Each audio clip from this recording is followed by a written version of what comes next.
দর্শক সারিতে তুমুল করতালি, একের পর এক রকেট ছুটে চলেছে নির্দিষ্ট গন্তব্যের দিকে। লক্ষ্যবস্তুকে আঘাত করা রকেটের ধোঁয়ার সঙ্গে দর্শকের উল্লাসও থেমে যায়। একসময় প্রবীণ ভিক্ষুকদের অন্ত্যেষ্টিক্রিয়ায় সম্মান প্রদর্শনে শবদাহের চিতায় রকেট জ্বালাতেন থাইল্যান্ডের মন সম্প্রদায়ের মানুষ। তাদের বিশ্বাস, শবদাহে সরাসরি হাতে আগুন দেয়া অসম্মানজনক। কালের বিবর্তনে চিতায় রকেট জ্বালানোর প্রথা উঠে গেলেও সেই ঐতিহ্য টিকিয়ে রাখতে এখন রকেট জ্বালিয়ে লক্ষ্যবস্তুকে আঘাত করাকে প্রতিযোগিতায় রূপান্তরিত করা হয়েছে।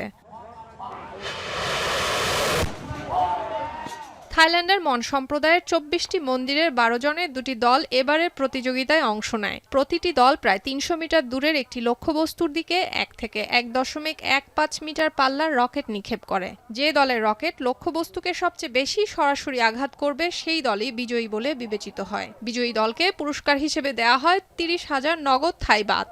นะครับผมก็เลยคิดขึ้นมาตอนแรกเราก็ทำขึ้นมาเป็นการแข่งขันระหว่างวัดต่อวัดนะเมื่อวัดต่อวัดปุ๊บมันก็คงเป็นกีฬาประเภทเดียวที่นำวัดทั้งหมดในปทุมธานีมาแข่งขันกัน প্রতি বছর পাথুমথানি প্রদেশের সবগুলো মন্দির একসঙ্গে এই প্রতিযোগিতার আয়োজন করে থাকে। সুলতানা দিনা, এখন বিশ্ব।